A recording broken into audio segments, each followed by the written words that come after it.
Boa noite, queridos e amados irmãos. Eu cumprimento a todos na doce e gloriosa paz do Senhor Jesus. Continuamos a nossa jornada de leitura bíblica e reflexão, hoje no capítulo 34 de Gênesis. Lembrando a todos que os que estão começando hoje, já temos do capítulo 1 até o 33 lá no canal do YouTube. Vai lá. E a nossa jornada tem um objetivo. O objetivo é, em um ano, nós todos juntos temos terminado a leitura bíblica. Então, todos os cristãos que estão me acompanhando vão poder dizer sim, eu li a Bíblia pelo menos uma vez inteirinha.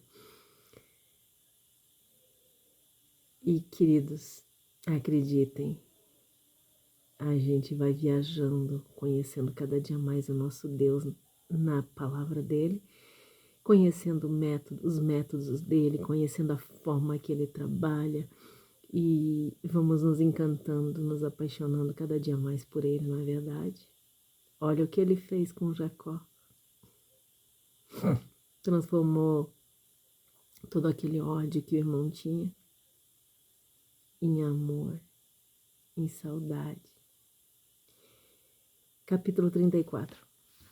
Certa vez, Diná, a filha que lhe havia dado a Jacó, foi fazer uma visita a alguns jovens daquela região.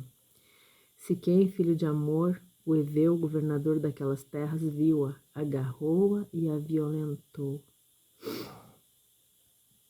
Contudo, ele de fato se apaixonou por Diná, filha de Jacó, e procurou fazer de tudo para que ela correspondesse ao seu amor, falando-lhe com ternura. Por esse motivo ele foi pedir a seu pai Amor: consegue-me essa jovem por esposa. Jacó soube que ele tinha desonrado sua filha Diná, mas como seus filhos estavam nos campos com seus rebanhos, ele decidiu aguardar em silêncio até que eles voltassem. Então, Amor, pai de Siquém, foi conversar com Jacó. Quando os filhos de Jacó regressaram dos campos, ouvindo tudo o que ocorrera, indignaram-se muito e se iraram, porquanto Siquém havia praticado um ato de extrema vergonha contra Israel, desonrando a filha de Jacó, atitude absolutamente ultrajante. Contudo, Amor lhes ponderou desta maneira: meu filho, Siquém enamorou-se da vossa filha, peço-vos que lhes deis como esposa dele. Aliai-vos a nós, vós dareis vossas filhas a nós e tomareis as nossas para vocês. Ficareis convosco e toda essa terra estará a vosso dispor. Poderei nela habitar e circular livremente, e nela vos estabelecer suas propriedades. Então Siquém tomou a palavra e rogou ao pai e aos irmãos de Diná: que eu encontre graça aos vossos olhos e darei o que me pedirdes. Podeis impor uma elevada quantia como preço e como dote, eu pagarei, tanto quanto pedirdes. Mas dai-me essa jovem como esposa. Os filhos de Jacó, entretanto, por vingança, responderam de maneira mentirosa a Siquém e a seu pai Amor, porquanto Siquém havia desonrado Diná, irmã deles. Então eles alegaram: não podemos dar semelhante consentimento. Entregar nosso irmão um homem circunciso, porque entre nós isso seria uma grande desonra. Não vos daremos nossa permissão, senão com uma condição: deveis tornar-vos como nós e circuncidar a todos os vossos machos. Sendo assim, vos daremos as nossas filhas e tomaremos as vossas para nós. Permaneceremos convosco e formaremos um só povo. Porém, se não nos ouvirdes acerca da circuncisão, tomaremos nossa filha e partiremos. Contudo, suas palavras agradaram a Amor e a Siquém, filho de Amor. O jovem não demorou em fazer tudo de acordo com o que for orientado, pois estava apaixonado pela filha de Jacó. Ora, ele era o mais considerado de toda a família. Amor e seu filho Siquém foram à porta de sua cidade, anunciaram assim aos homens da sua cidade: esses homens estão bem intencionados, que permaneçam conosco na terra. Nela andem e comercializem livremente. Toda a nossa terra está, portanto, aberta para essas pessoas. Tomaremos suas filhas como esposa e lhe daremos nossas filhas. Todavia, esses homens não consentirão em ficar conosco a fim de formarmos um só povo, senão com uma condição, é que todos os machos devem ser circuncidados como eles próprios são. Compreendei que todos os seus rebanhos, todos os seus outros animais e todos os seus bens passarão a ser nossos. Consintamos, pois, a fim de que permaneçam conosco. Amor e seu filho, Siquém, foram atendidos, e por toda a população que os ouvia à porta da cidade, e todos os machos fizeram circuncidar. No terceiro dia, quando eles convalesciam do ato da circuncisão, 2 filhos de Jacó, Simeão e Levi, irmãos de Diná, tornaram cada um a sua espada e seus homens e atacaram a cidade desprevenida, matando todos os homens. Mataram ao fio da espada Amon e seu filho Siquém. Tiraram Diná da casa de Siquém e partiram. Chegaram então os outros filhos de Jacó e, passando pelos corpos, saquearam toda a cidade, pois ali sua irmã havia sido desonrada. Apoderaram-se das ovelhas, dos bois, dos jumentos e de tudo que havia de valor na cidade e no campo. Levaram as mulheres e as crianças e saquearam todos os bens e tudo o que havia nas casas. E então Jacó repreendeu a Simão e Levi: vós me arruinastes, tornando-me odioso diante de todo esse povo dessa região, os cananeus e os ferezeus. Somos poucos, e se eles se reunirem suas forças e nos atacarem, e eu e a minha família seremos exterminados. Entretanto, eles responderam: é certo, então, que alguém trate a nossa irmã como prostituta?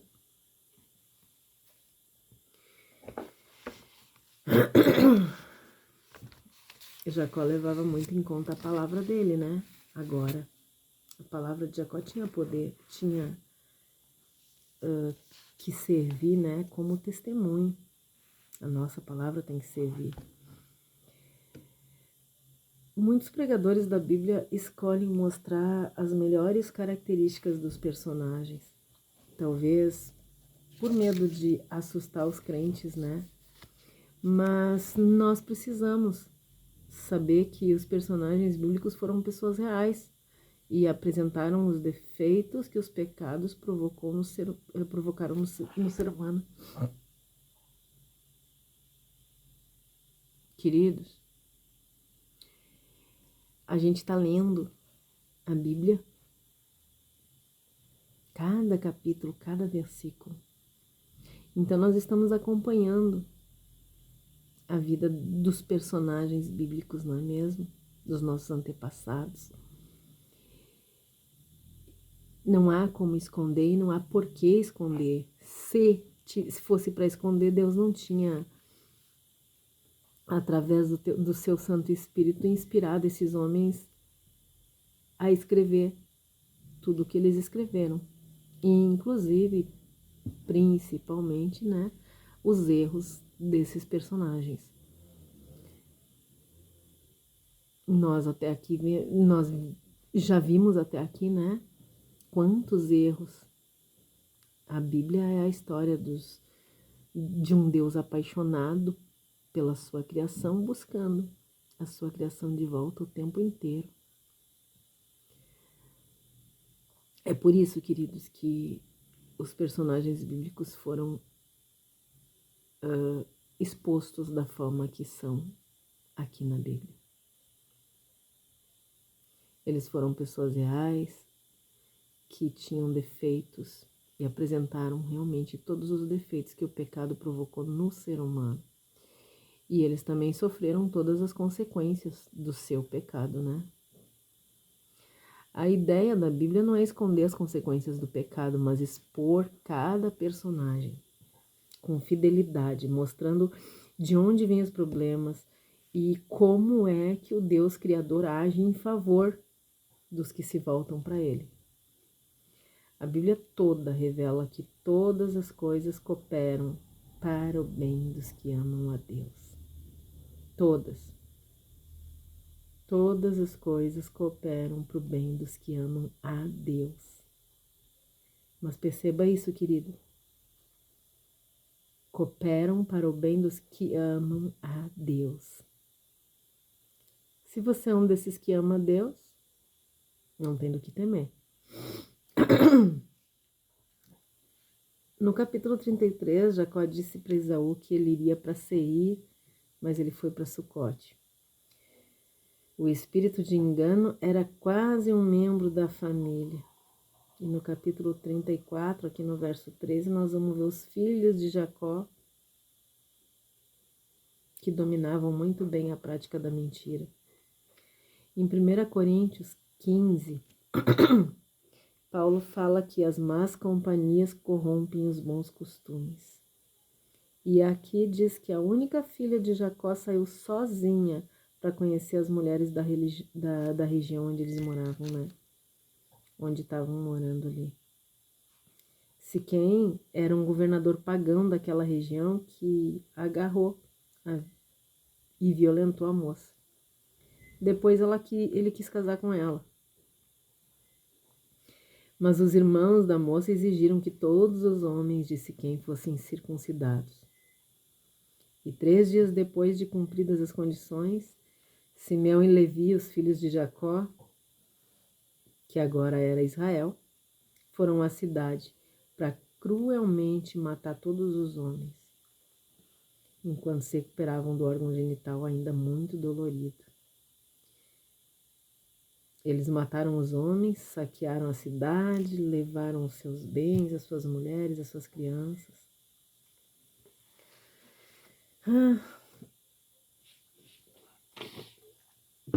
A terrível situação em que se colocou Diná saindo sozinha, fazendo amizade com as mulheres da região, provocou a violência do terrível governador da cidade.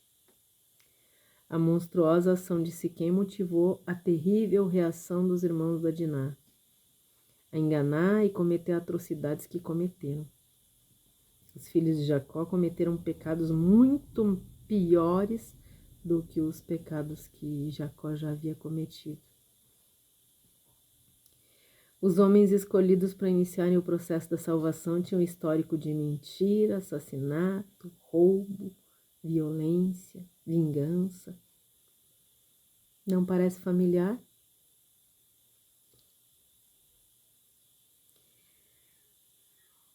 O povo escolhido. Vamos ler, hein? Prestem atenção nisso, queridos. Os homens escolhidos para iniciar o processo da salvação tinham histórico de mentira, de assassinato, de roubo, de vingança e de violência. Uma história parecida com a nossa, né? De onde foi mesmo que Deus nos tirou? Esse capítulo parece uma mancha na história do povo de Deus, mas na verdade ele mostra apenas a realidade dos seres humanos que estão marcados pela maldição do pecado. E essas mesmas histórias vão nos mostrar o empenho de um Deus bondoso, amoroso, justo e poderoso em salvar o pecador que merecia apenas a morte.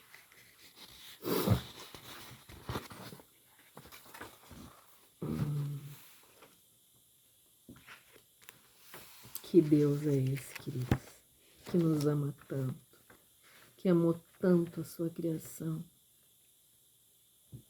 que nos oferece tanta graça e tanta misericórdia e tanta compaixão, que nos oferece o seu perdão sem mesmo que a gente ainda tenha se arrependido. Ele nos chama para salvar. Aqui nesse capítulo a gente ainda vai ver aquele casal mentiroso. Lembram disso?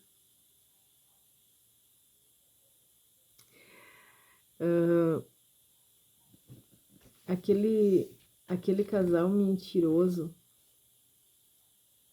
uma parte, perdão, mas que tem tudo a ver com esse capítulo.